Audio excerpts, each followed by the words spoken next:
하나님께서 주신 말씀입니다. 고린도전서 1장 1절부터 4절까지 말씀입니다. 신약성경 262쪽에 있습니다. 고린도전서 1장 1절부터 4절까지 말씀입니다. 제가 말씀을 봉독해 드립니다. 하나님의 뜻을 따라 그리스도 예수의 사도로 부르심을 받은 바울과 형제 소수대네는 고린도에 있는 하나님의 교회 곧 그리스도 예수 안에서 거룩하여지고 성도라 부르심을 받은 자들과 또 각처에서 우리의 주 곧 그들과 우리의 주 되신 예수 그리스도의 이름을 부르는 모든 자들에게 하나님 우리 아버지와 주 예수 그리스도로부터 은혜와 평강이 있기를 원하노라. 그리스도 예수 안에서 너희에게 주신 하나님의 은혜로 말미암아 내가 너희를 위하여 항상 감사하노니. 아멘. 앞뒤 잡으겠습니다. 인사합니다. 사랑합니다. 축복합니다.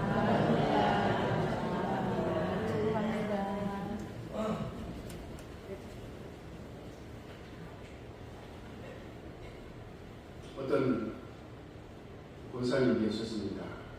이 권사님은 모든 예배는 물론이고 1년 365일 새벽 기도를 빠지지 않는 분이십니다.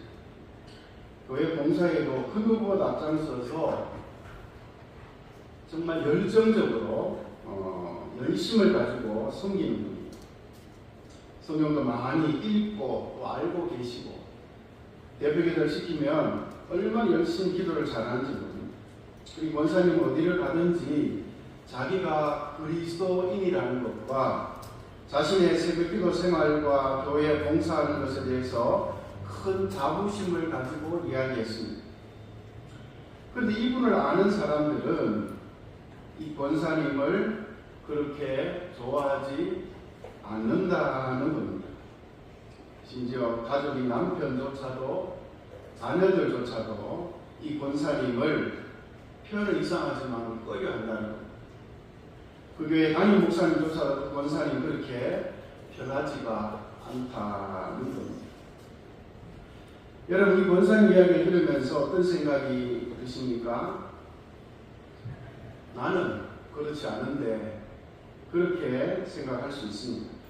전 이야기를 들으면서 그리스도인에 대해서 교회에 대해서 그러니까 교회가 무엇인가 그리스도인이 도대체 무엇인가 라고 하는 것을 깊이 생각해보는 그런 계기가 되었습니다. 여러분 이스라엘 백성들을 보면 성민의식을 가지고 열심히 하나님을 잘 섬겼던 사람들 얼마나 경건한지 그 열심이 대단했습니다. 그러나 예수님 보시기에는 저들의 눈은 멀었고 저들의 귀는 닫혔으며 저들의 마음은 회칠한 무덤과도 같다고 말씀하셨습니다. 그러니까 그들의 삶은 한마디로 하나님의 뜻과는 거리가 멀었다는 겁니다. 그래서 그들 앞에는 하나님의 심판이 있을 뿐이었습니다. 사랑하는 성도 여러분, 이러한 이스라엘 백성들의 모습이 오늘 나의 모습은 아닙니까? 이러한 모습이 오늘 우리의 모습은 아닙니까? 방금 말씀드린 권사님의 모습이 솔직한 오늘 우리의 고민이지 않습니까? 예배를 드리고 봉사도 하고 그리고 예수님의 이름을 찬양합니다. 그래서 스스럼 없이 그리스도인이라고 말합니다. 하지만 과연 주님이 보시기에 그리스도인의 모습으로 잘 살아가고 있는지 그리스도인의 능력을 가지고 살아가고 있는지에 대해서는 의문이라는 것입니다. 여러분 그리스도인이 무엇입니까? 그리스도인이란 말이 처음 나온 것은 우리가 잘 아는 것처럼 안디옥 교회에서 안디옥 교회 사람들의 모습을 본 세상 사람들이 예수쟁이들이라는 식의 표현으로 비아냥거리면서 부른 칭호가 바로 그리스도인입니다. 근데 여러분 왜 이렇게 불렀을까요? 한마디로 자신들과 너무나도 다른 삶을 살았기 때문에 우상을 숨기고 향락에 빠져 음란함과 음탕함으로 살아가는 자신들과 달랐다. 안디옥의 제자들, 성도들의 모습은 예수 그리스도 안에서 예배하며 날마다 모여서 말씀을 배우고 기도하고 교제하면서 서로 섬기며 살아가는 모습이 자신들과는 너무나 달랐고 생소했다라는 것. 안디옥 교회 성도들이 이렇게 그리스도인이라고 하는 이름을 얻은 것은 한마디로 그리스도 예수 안에서 살아갔기 때문입니다. 안디옥 교회 성도들은 그리스도의 의식을 가지고 그리스도의 가치와 방법으로 그리스도의 마음으로 곧 그리스도 안에서 살아갔습니다. 그러니까 그리스도인이라는 이 말은 그리스도의 사람, 곧 그리스도 안에 있는 사람, 그리스도에게 속한 사람이라는 말입니다. 여러분 이것을 우리에게 가장 선명하게 보여주는 사람이 바로 사도 바울이었습니다. 바울은 사도이기 이전에 한 사람의 그리스도인입니다. 그리스도인으로서 바울은 사도의 소명을 가지고 살았던 사람이었습니다. 사도 바울은 예수님을 만남으로 자신을 새롭게 발견했습니다. 그리고 3장에 보면 예수님을 만난 이후 드리는 바울의 고백이 나옵니다. 그리고 3장 4절에 보면 바울은 육체를 신뢰하는 사람이었습니다. 그리고 육체적으로는 자랑할 거리가 너무나 많은 사람이었다는 거죠. 또 5절 6절에 보면 8일 만에 할례를 받았고 이스라엘의 족속이고 베냐민 지파고 히브리인 중에 히브리인이고 율법으로는 바리새인이고 율법에 의로운 흠이 없는 사람이었다라고 말씀합니다. 바울은 스스로 그 굴레 안에서 자랑스럽게 살았던 사람이었습니다. 그러한 바울이 예수 그리스도를 만납니다. 예수 그리스도를 만남으로 자기 자신을 제대로 바라보게 됨으로써 자신이 얼마나 교만하고 악하고 미련했는지를 발견하게 된 것입니다. 자신의 모습이 앞에서는 자랑하고 있는 것처럼 잘난 사람이 아니라 오히려 악하고 교만한 존재라는 사실을 깨닫게 된 것입니다. 그리고 8절 9절에 보면 그리스도를 얻고 그 안에서 새롭게 발견되기 위해서 그의 모든 자랑을 배설물로 여기는 것을 보게 됩니다. 그리고 자기를 십자가에 못 박으면서 이렇게 고백을 했습니다. 갈라디아서 2장 20절 지금 봅니다. 내가 그리스도와 함께 십자가에 못 박혔나니 그런즉 이제는 내가 사는 것이 아니요 오직 내 안에 그리스도께서 사시는 것이라. 이제 내가 육체 가운데 사는 것은 나를 사랑하사 나를 위하여 자기 자신을 버리신 하나님의 아들을 믿는 믿음 안에서 사는 것이라. 아멘. 한마디로 바울의 소속이 달라진 것입니다. 이제 더 이상 율법에 매이지도 않고 선민사상에 매이지도 않습니다. 이제는 그리스도와 함께 십자가에 못 박혔고 그리스도와 함께 내가 살며 그리스도와 함께 나아간다라는 겁니다. 이제 바울은 오직 그리스도 예수 안에서 살아가기로 마음을 있습니다. 이제 바울은 모든 것을 그리스도 예수 안에서 보고 생각하고 말하고 행할 뿐입니다.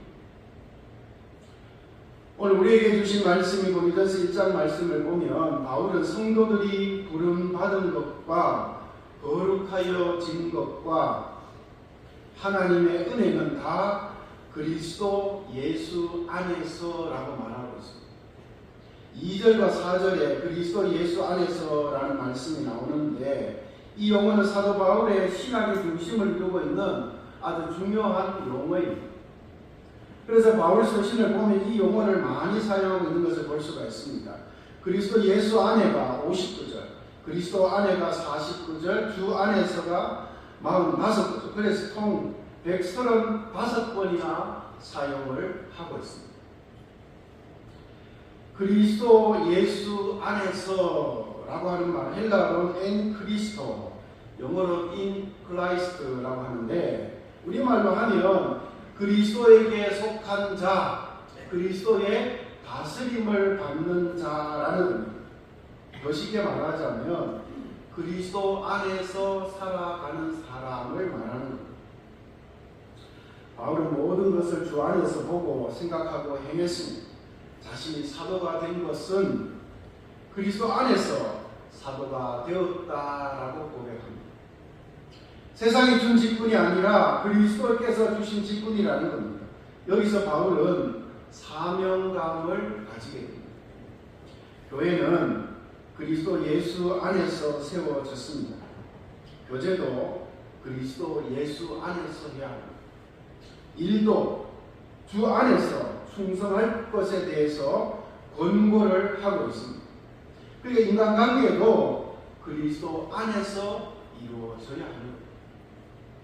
믿음과 사랑, 기쁨과 감사 모든 것을 그리스도 안에서라고 말씀하고 있습니다. 그러니까 한마디로 그리스도 안에서의 삶이 바울의 삶이었다라는 겁니다. 이러한 바울의 그리스도 안에서의 삶을 정리해 보면 이렇습니다. 그리스도 안에서 생각하고 그리스도 안에서 계획하고 그리스도 안에서 시작되고 그리스도 안에서 진행되고 그리스도 안에서 끝이 나고 그리스도 안에서 평가되며 그리스도 안에서 변화되고 그래서 그분을 닮아가고 그리스도 안에서 역사를 이루고 그리스도 안에서 생명을 이루는 것입니다. 모든 것을 그리스도 안에서 행한다. 이렇게 살아가는 사람이 바로 그리스도인이라는 거예요. 누구라고요? 그리스도인. 그리고 오늘 주신 말씀을 통해서 하나님의 음성을 듣고 믿음 안에 결단하셔서 우리에게 주어진 삶의 자리, 즉 가정과 일터와 사회에서 온전한 그리스도인으로서 더욱더 귀하게 쓰임받는 저와 사랑하는 성도님들 다 되시기를 주님의 이름으로 간절히 축원합니다. 그렇다면 그리스도인으로서 우리는 어떻게 살아가야 할까요? 자, 첫 번째 읽어봅니다. 모든 것을 생각하고 행동해야 합니다. 모든 것을 그리스도 예수 안에서 어떻게 해야 된다고요? 생각하고 행동해야 합니다. 저와 여러분은 그리스도인입니다. 저와 여러분은 그리스도인입니다. 그러니까 이제 우리는 그리스도인으로서 참된 그리스도인의 신분과 삶을 살아가기를 원하는 사람으로서 그리스도 예수 안에서의 삶을 생각해야 하는 겁니다. 근데 생각만으로 그치는 것이 아니라 그리스도 예수 안에서의 삶을 살아내야 하는 겁니다. 군대에서 항상 듣고 또 듣고 귀가 닳고 듣는 말이 군인 정신입니다. 너희는 민간인이 아니다. 대한민국에 속한 군인이다. 군인은 군인 정신을 지녀야 하고 군인답게 살아야 한다. 이 말을 귀가 따갑게 들었습니다. 그래서 매일 군가를 두고 군인 정신을 교육받고 훈련받아서 군인이 되어가는 겁니다. 군복을 입었다고 해서 군인이 아니라 군인은 군인 정신이 있어야 합니다. 거기서 군인다운 삶이 나오고 군인다운 행동이 나오게 되는 것. 그런데 여러분, 이거 군인만이 아니라 그리스도인도 마찬가지입니다. 성도는 그리스도의 정신이 있어야 합니다. 그것은 바로 그리스도 예수 안에서 생각해야 한다라는 것. 그리스도 예수 안에서 대입이 되어야 하고, 그리스도 예수 안에서 시작이 되어야 하고, 그리스도 예수 안에서 진행이 되어야 하고, 그리스도 예수 안에서 끝이 나야 하는 것. 그리스도 예수 안에서 평가되어야 하고, 그리스도 예수 안에서 변화되어야 하고, 그리스도 예수 안에서 생명을 이루어 나아가야 하는 것. 이것이 바로 그리스도인이라. 겉모습만 그리스도인이 아니라, 말로만 하는 그리스도인이 아니라 그리스도인으로 이렇게 살아가야 한다는 것. 근데 솔직하게 오늘 우리의 모습은 어떻습니까? 이 사실을 얼마나 잘 잊어버리고 살아가는지 모릅니다. 형식은 분명 그리스도인인데 삶의 내용을 들여다보면 그리스도 안이 아니라 안과 밖을 들락날락하며 살아. 어떨 때는 아예 그리스도 밖에서 살아갑니다. 솔직하게 여러분은 지금 어디에 머무르고 계십니까? 다시 한번 잘 들여다보십니다. 모양만 그리스도인 같아 보이는 것이 아니라 그리스도 예수 안에 온전히 거하심으로 날마다 은혜와 승리를 누리면서 그리스도인으로 살아가실 수 있기를 주님의 이름으로 간절히 축원합니다. 그리스도 예수 그분 안에 우리는 온전히 속해야 합니다. 그분 안에서 모든 것이 행해져야 합니다. 그분 안에 생각하고 그분 안에서 말하고 그분 안에서 주어진 일을 감당하고 그분 안에서 행동해야 하는 것. 그래서 그리스도 예수 안에서 모든 일이 이루어져야 합니다. 이렇게 살아가는 것이 바로 그리스도 예수 안에서 살아가는 삶입니다. 날마다 그리스도 예수 안에 거하는 복된 삶이 바로 저와 여러분의 삶이 될 수 있게 주님의 이름으로 간절히 축원합니다. 두 번째, 그리스도를 어떻게 살아가는지 봅니다. 그리스도인은 세상에 끌려다니면 안 됩니다. 그리스도인은 세상에 끌려다니면 안 된다라고 말씀합니다. 여러분, 그리스도 예수 안에서라는 것은 앞에서도 얘기했지만 그리스도의 다스림을 받는다는 것. 그러니까 더 이상 죄와 사망의 권세로부터 지배를 받는 것이 아닙니다. 율법의 지배를 받는 것도 아닙니다. 세상의 유혹의 지배 가운데 있는 것도 아닙니다. 그리스도의 지배 아래, 그분의 통치 아래 있게 된다라는 겁니다. 여러분, 자신의 모습을 가만히 들여다보시기 바랍니다. 만약 아직도 죄의 지배를 받고 있다면 그분 안에 있는 것이 아닙니다.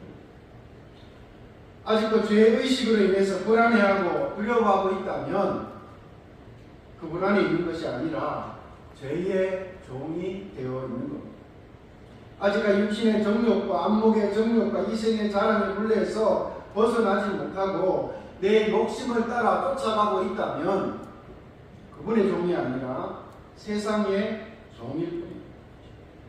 그리스도는 여기서 온전히 자유한 사람입니다.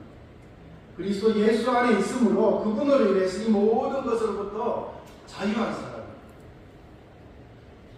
1930년 프로펠러 하나만 달린 단발기를 몰고 대서양을 처음 횡단한 사람이 있었습니다. 그 사람은 바로 미국의 린드버그라고 하는 대위인데, 이제 타임지에 소개된 기사 내용입니다.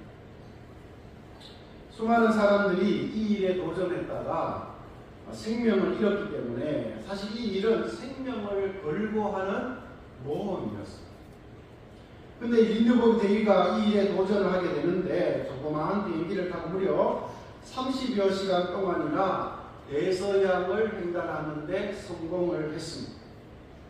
이렇게 대서양 횡단에 성공하자 이야 세계가 주목하는 영웅이 됩니다. 영웅이 된 다음에 프랑스 파리로 방문하게 된 때가 있었는데 린드버그 대위가 온다는 말을 듣고 수십만 명의 인파가 몰려들었습니다. 이때 큰 담배 회사 사장이 좋은 길을 꼭 붙잡고 싶어서 자기 회사 담배를 광고하고 싶은 충동이 생겨서 린드버그 대위에 다가가서 담배 한 개피를 주면서 선생님 이것을 손에 끼워도 좋고 입에 물어도 좋습니다.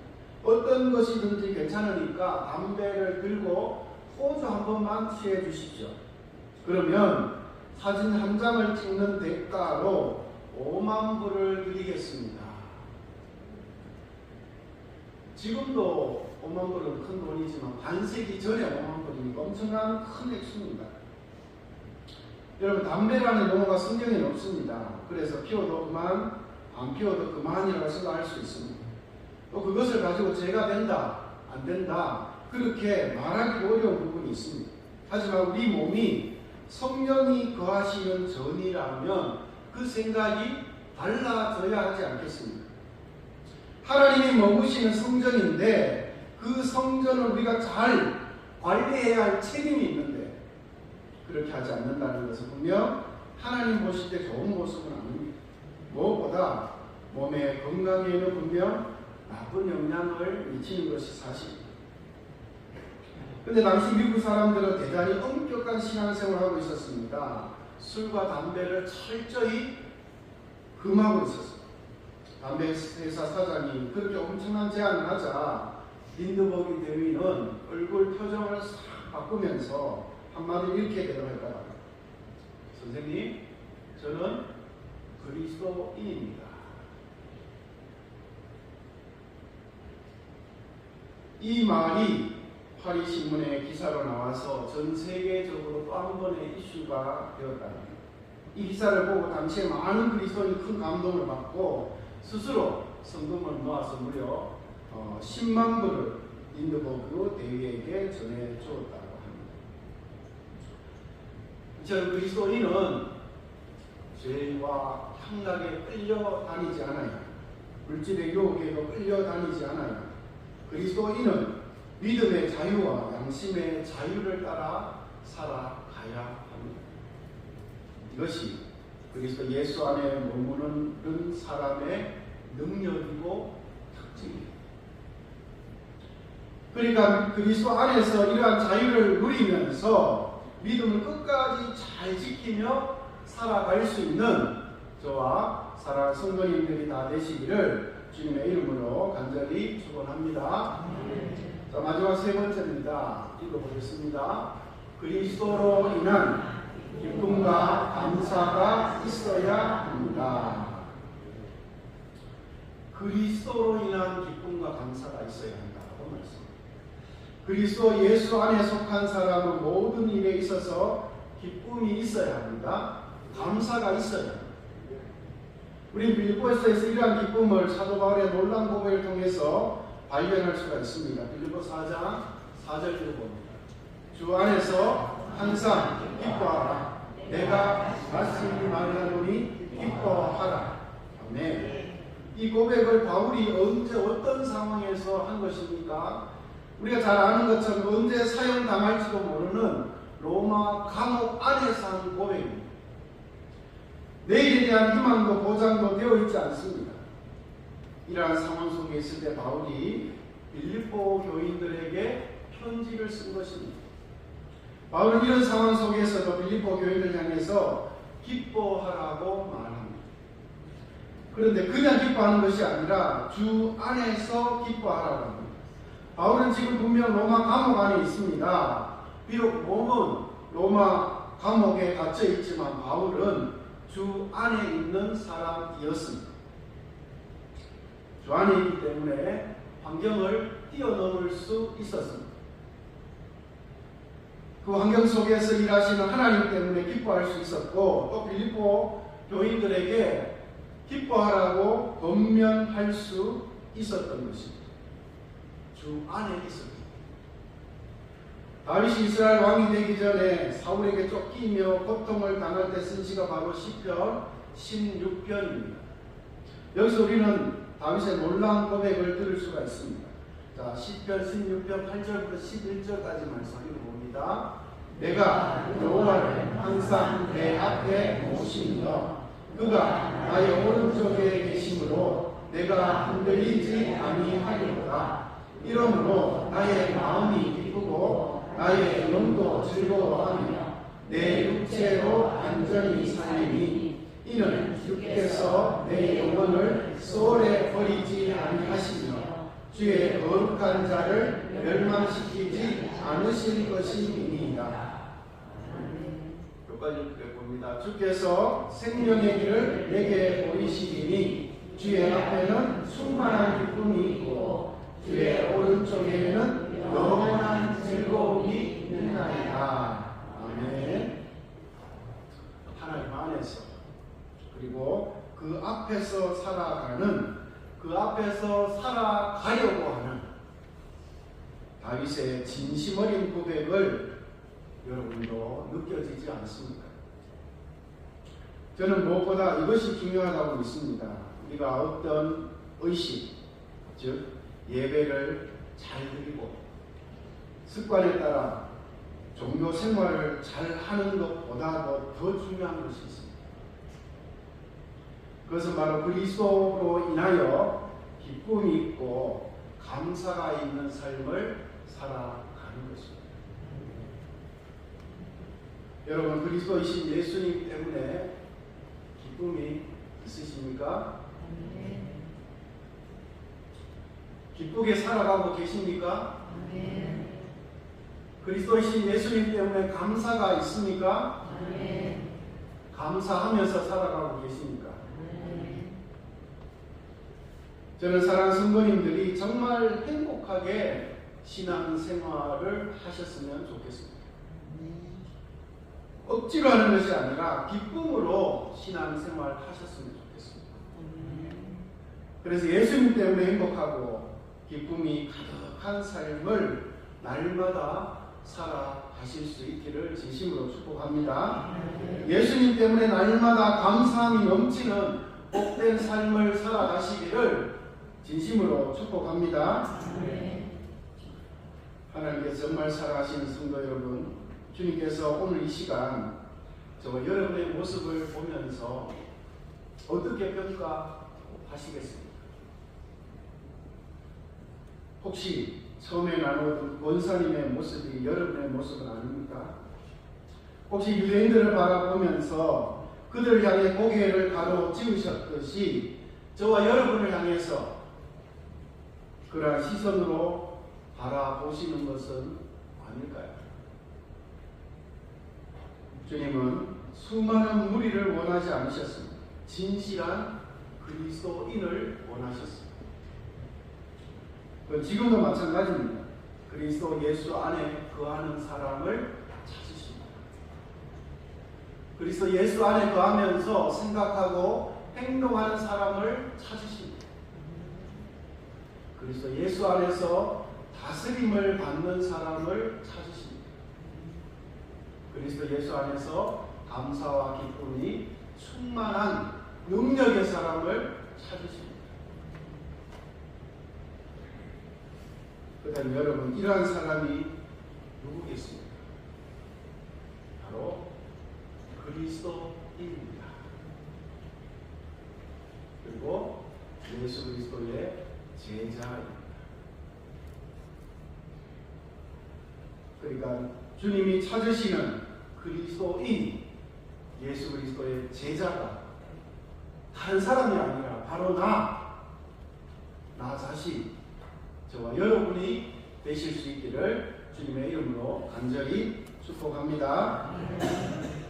그리스도 예수 안에서 살아가심으로 주어진 삶 속에서 주님의 크신 능력을 체험하시고 주님이 주시는 기쁨과 감사와 은혜와 복을 마음껏 누리시면서 주님의 복음을 증거하는 온전한 그리스도인으로 저와 여러분 모두가 부르시는 그날까지 귀하게 쓰임 받을 수 있는 은혜가 있기를 주님의 이름으로 간절히 축원합니다.